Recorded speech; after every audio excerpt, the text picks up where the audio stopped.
Sumanakitti, SCP Certified Educator Rabbi Rochelle Robbins, SCP Center Academy for Jewish Religion, California, Clinical Site, University of Southern California, Office of Religious and Spiritual Life. Evaluation date May 3rd, 4th, 5th, and 6th. I wrote. A final self-evaluation, SCP Level 1, Unit 1. My learning contract. What was your spiritual theme and what? Okay, I don't read that question. The spiritual theme is metta in action. As I always quest for meaning, I chose metta, loving kindness, which means loving kindness and compassion in action, as my personal spiritual theme. Bringing it into action is because I do not feel it is adequate to just express verbally or imagine mentally. Therefore, it is appropriate this way. Goal 1, practice of not knowing. Meaning making in life, encouraging multi-faith traditions. Cultural appreciation and understanding between East and West are part of my open doors for my receptive heart. My first goal is to practice not knowing or open to mystery. Somehow this would be perfectly fit into me and would work for me because I knew that this would help me to untie the knots and would help me to avoid emotional roadblocks. I'm also learning that not knowing can be means to letting go of fixed ideas about myself, others, and the universe. Therefore, my universal intervention is so simple, that is to do no harm. In addition, I discover the style of learning for my own personal development, which is to say, I do not know of any evil doings. I would bear witness and I would cultivate myself and act with kindness and love with others. Practice of not knowing has helped me to fill the gap of vagueness and also boosted me to patiently come and see in the moment of here and now before taking a healing action. Goal 2, deep listening and setting goals, both professional and personal, for the sake of benefit for myself and others. This goal has been a primary practice of my journey in the role of chaplaincy. Initially, I thought this would not work for me because of my personality. This was even out of my sight to think of doing such as sitting with someone for a long period of time and listening with compassion. I never had in my mind to do so in the past. Now, addressing and stressing my goal of deep listening helped me to come back to myself and identify my own emotional reactions to the thought. This was taught me to discover my means, because sometimes I may need to find feeling wheels to encounter myself and for counseling others to recognize my emotional and spiritual progress. This has sealed me to be able to distinguish between personal and professional settings. Goal number 3, understanding of life limiting and identifying the resources.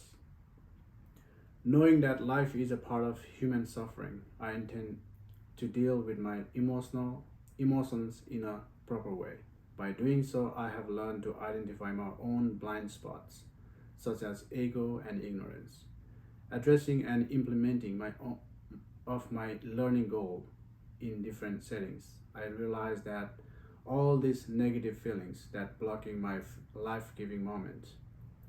My discovery of this learning goal is perhaps because of my long journey into spirituality, and I am not familiar with understanding of life limiting in the beginning of my practice. Now my learning style has been changed in terms of I was a previous limited spiritual being, and now I am attuned to more of life-giving person than ever. Personal growth and pastoral formation. As a person, my understanding of personal theology was in the middle of crisis. I have been dealing with my with my internal conflict as a monk versus a chaplain's role. On one hand, I was told to lead the pastoral authority as a monk, not an authoritarian, not inherent authority supposed to reflect the authority of teachings of God. Besides that, I was not well informed about to not fixing the problems. On the other hand, I have learned how complex I have been through. Somehow, it taught me that sometimes human beings are complex and frail, and yet at the same time, they can be resilient. So it's a paradox which I really do not fully understand. What I learned was, in fact, I did not need to know everything. For example, on one occasion, I was asked for counseling a student at the University of Southern California, USC. I heard a complex struggle of her life. It was her moment of sadness, depression, and confusion, and so on. I did not know what to say, but I was there for her to listen to the entire story. At the end of the session of story, she thanked me by being with her and listening to her issues. I realized, in fact, I really do not need to say. And at the moment, I was fully present. And most importantly, I learned that listen with empathy is crucial and meaningful. I have learned that people may not want to hear any sermons at that vulnerable moment. It kept me thinking and shifted my core being as a monk, my priorities and my attitude towards others. Self awareness and evaluating problems are the core of my practice right now. This is such a brutal and drastic change that I have ever observed in the last 3 years. What have you learned about your pastoral identity, ministerial style, and vocational direction? How does your theology inform your pastoral identity? How have you made uses of the resources of your religious heritage? What have you learned about your own strength and weakness for ministry? What I have learned about my personal pastoral identity was my ministry role and performance, both within my Buddhist congregation and in the secular community settings at the University of Southern California, USC. I was raised both Buddhist and Hindu background in my family. However, these days, my role as Buddhist ministry in the monastery and a chaplain intern at the USC, even though I have been trying to be a full-time Buddhist practitioner, sometimes I feel myself that I'm not doing enough. I would critique my own performance in the monastery in terms of seeing fewer congregations show up during the service. But in fact, I learned that I have to be faithful who is there. I suppose to avoid dragging my negative thoughts and forget about my performance. And I should be proud of serving who were there instead. I'm aware of my values of wonderful teachings. Because of that, I was able to transform myself and settle down in a peaceful position. My pastoral identity is also deeply rooted in the diversity teachings in the Dharma and harmony in the Sangha, the community of spiritual beings. Interestingly, I have identified my strength and weakness during my work in the secular settings. Sometimes by just being there for them can be a spiritual gift for someone. At the same time, I used to feel less interested, while listening and interfering could mean less appealing for them. Sometimes I feel myself talkative. I noticed this while I had a group setting discussions. Relationship to care seekers and staff. Describe and evaluate your relationship and ministry with care seekers. Use specific incidents to illustrate significant learning, perhaps tracing the development of your pastoral relationship. This is a place to claim development of pastoral skills and integration of conceptual learning in your ministry with others. When I encourage care seekers, I notice that most of them are youngsters and crises in their life are somehow complex. And yet for me, it's just a story of temporary emotion, complaining, blaming, and fear. I used to think myself when did I do what did I do when I was in their age? I wonder myself how much I was worried in those days. Comparing to now and then, I master myself a lot in terms of maturity. On one occasion, conversation started right after a weekly meditation session with V. This is a title name. 23 years old lady. She asks for 30 minutes for counseling. V shared her difficult relationship with her boyfriend. Her boyfriend was a child abuse survivor. Knowing his vulnerability, she fell in love with him. A couple of months later, she almost broke up with him because she did not like the way he reacts when she talks about her ex boyfriend. She could not see her future with him. In contrary, she had confidence if she was with her ex boyfriend who was in Navy. However, by mutual understanding, they had to break up with ex because she wanted to pursue her higher education and her ex-boyfriend disagreed with it. And yet she desperately wanted to go back to him. In the moment of my in the moment on my mind, I wanted to say her that I support you in the case, but I did not say a word. But instead I asked her what made you stop doing so. After hearing her say, I came to realize that there were some cultural issues and other obstacles, and I had an answer for that. She had an answer for that. I let her express, and I was fully present for her at that moment, even though exceeded over 30 minutes. At the end of the counseling conversation, she thanked me for listening to her. Can you scroll down a little bit? The lesson from this conversation had taught me so many pastoral skills in terms of I was capable of listening deeply. I was glad that I was able to hold a sacred space for her and value her story, and giving priority to establish her own honest, faithful way to embark on for her new journey. Finally, I identify my pastoral skills, which are not a source of information, but to listen with empathy to her struggles, just to make her feel someone is there.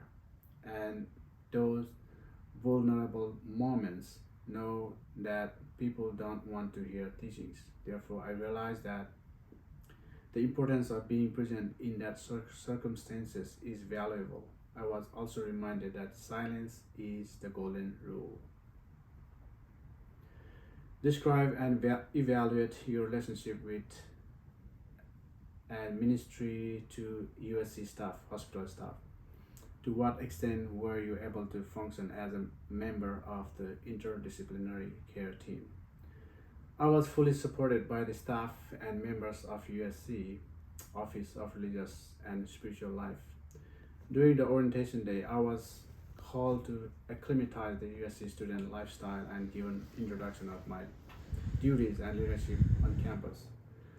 First couple of weeks, I was a little confused about not knowing what to expect, or perhaps I had high expectations and not sure what and where my leadership will be heading. However, I was open to any ideas that could come to play. I practice not knowing mysticism, which means I do not know of any wrongdoing, so I hold my sacred space for myself to lead the way. At the University of Southern California Office of Religious and Spiritual Life, I was treated as one of their team members.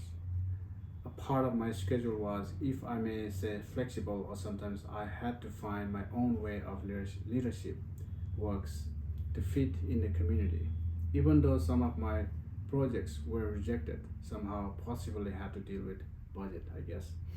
I was able to lead weekly meditation involving into various activities and projects. I also led a monthly walking meditation with other local monks, nuns, students, staff, and faculty members, known as Full Moon generosity meditation at USC Alumni Park on campus. Some occasion I used to offer the so-called living library.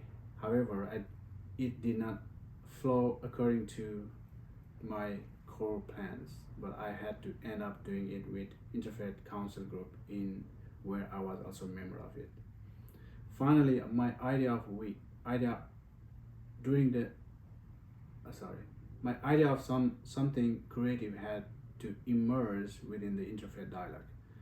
During a day, at least once a week, I also actively involve with group sessions called Grieving Lost Time and Potential, facilitated by the USC Office of Religious and Spiritual Life. My role was to stay present with them and witnessing the way they conduct in the group settings so that I could learn from them, and sooner or later I may need to lead the group as I had learned from them.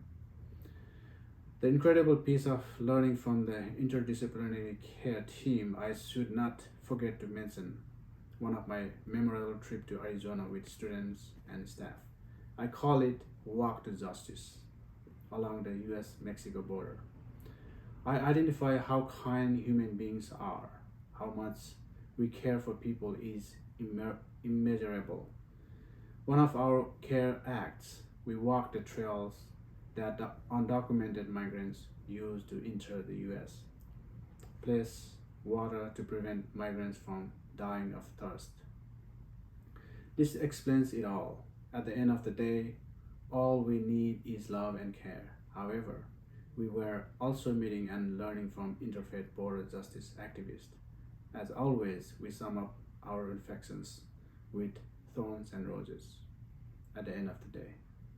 Therefore, it resonates with me to focus on action, reflection, action, and integration within the work I have been doing for the entire semester.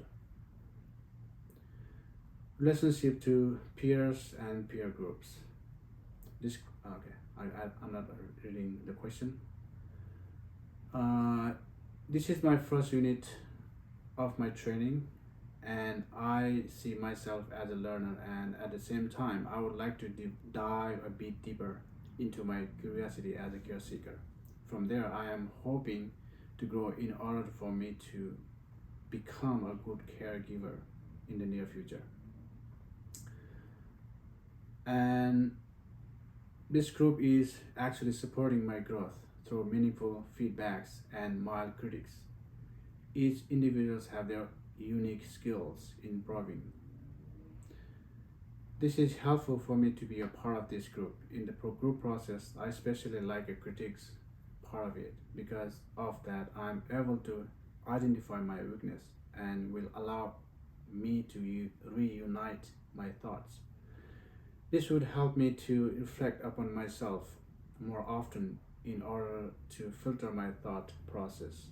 I like to listen carefully before I landed on critiques with our peers. I would consider this CPE as my theater of my personal growth and allow me to walk into unknown zone with compassion. And especially IPR session had also broadened my knowledge of understanding internal conflict of my own. And I scroll down all the way down, down. Yeah. My perception and group dynamics and the group evolve. At least a little bit up.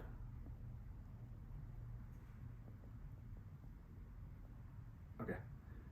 You have to go up more. Yeah, go up a little more. Sorry. There. Okay. From the very beginning of the CP, okay, a little bit more, up, a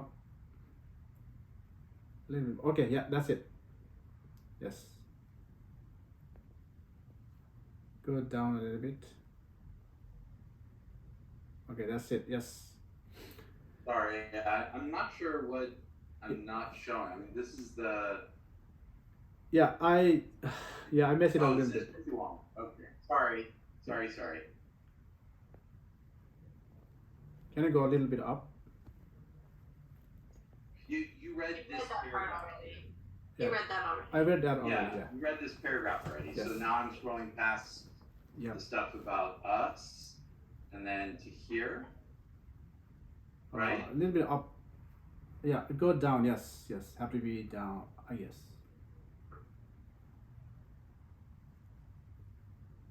Kitty, don't you want to read the part that's my perception group dynamics and the group evolved? I think I read that already, right? No, you didn't read it No. yet. Do I have to read that all too? Yeah, this one. Yes, yes, yes. Correct.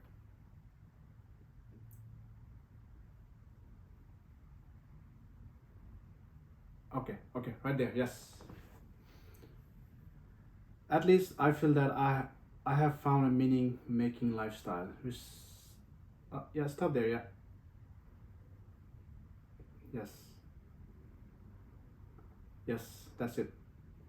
At least I feel that I have found a meaning making lifestyle. Receive a fruitful favor of clinical pastoral education (CPE).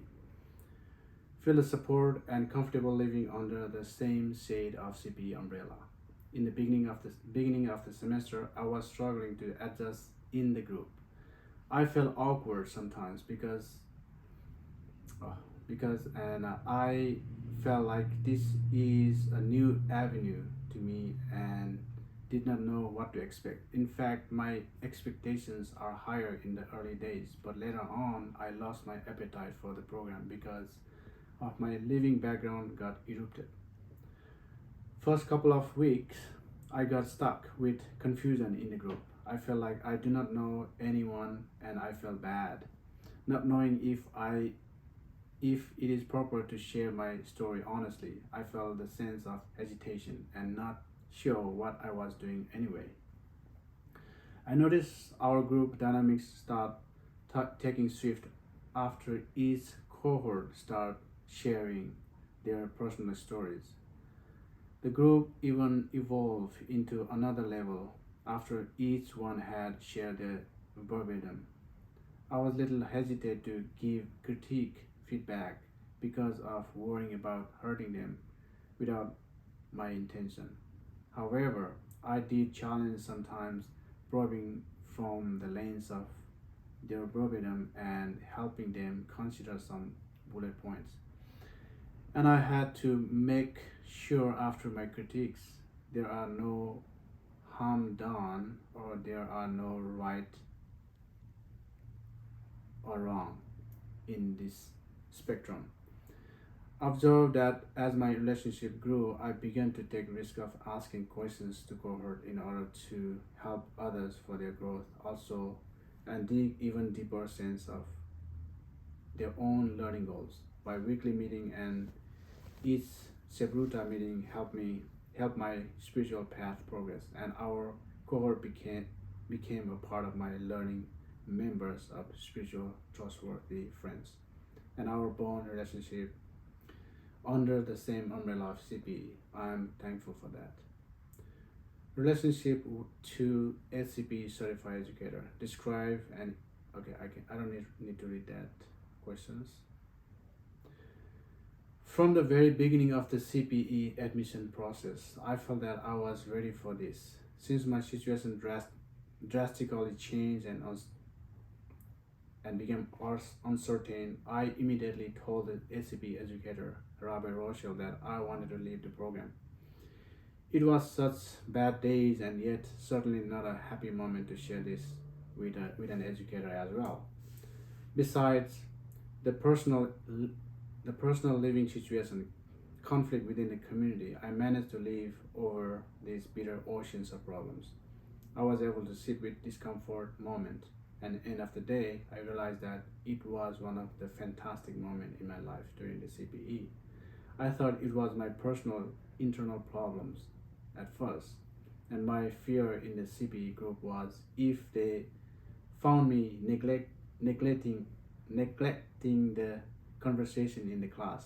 And finally, I decided to confess my situation and not being able to focus on the CPE to SCP educator.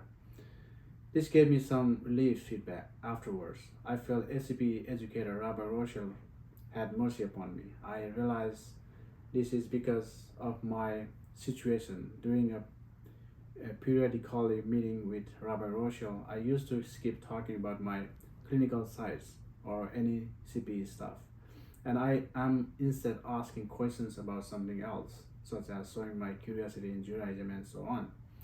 This had taught me that I was unable to accept my internal battles, that I was not capable of sitting with uneasiness. I felt that I was, in fact, heading opposite direction of the CPE program. However, I was not getting help from this. Therefore, I asked for Rabbi Rochelle to discuss about it. I received mild critiques from her, and I felt like I was neglecting the program without my intention. I hold my heavy burdens on my chest for a couple of days. Finally, I decided to call her once again a week later and asking questions about clinical sites and situation that I was dealing with. She gave me a lot of insights and wisdom requires solving my own problems. After that, slowly shift has been taken place in terms of learning and growing in the seasons of good weather and a bad weather and the change.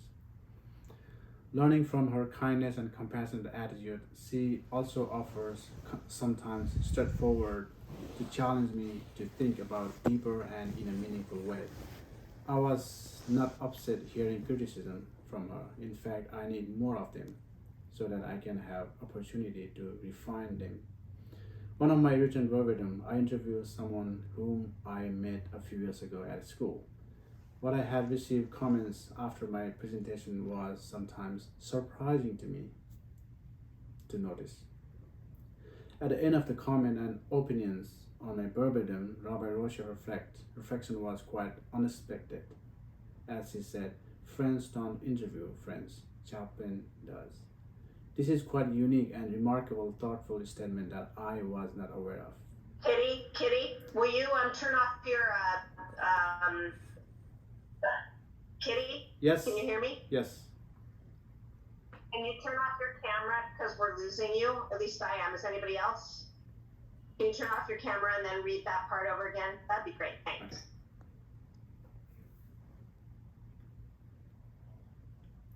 Okay. One more time. At the end of the comment and opinion on my verbatim, Rabbi Roche's reflection was quite unexpected as he said, friends don't interview friends, chaplain does. This is quite unique and remarkable, thoughtful statements that I was not aware of. I am grateful to learn this, and I am not afraid of being wrong. So that I could do it better in the next steps. I honestly take these critiques as my food for thoughts, and they are my supplement for growth and strength. I really appreciate it. Thank you, Rabbi Rochelle.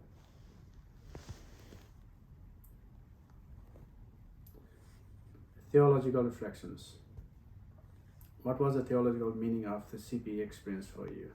When and how has God spoken to you in the midst of this unit? If you can, offer a theme, scriptural image of metaphor to illustrate your spiritual experience of CPE. I found this article in a Canadian site. One of the theologians wrote that about the Anton Boysen. He said, do not be afraid to tell.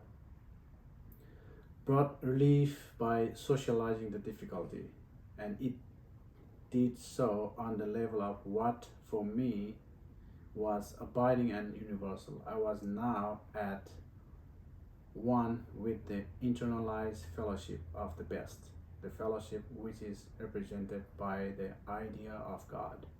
I felt now like a new being. There was new hope and new confidence, and the painful shyness which so long had troubled me seemed to have disappeared. So this was, I think, written in 1960s by Anton Boysen. I felt connected to these quotations on many occasions, even though it did not speak to me directly. It fits in my personality as I was taught to be shy. But it bothers me, obviously, for several reasons. Because a monk, obviously, a public figure can be expressive because of my devotees and expectation on monks are so high. learning through walking on cultural world, and cultural work is also part of me. Spiritual care and counseling are the highest form of meaning making process. And also, I found this the caring triangle, which is very interesting. The inter, interaction of theory, practice, and the caring relationship. And this is it, I guess. Thank you so much.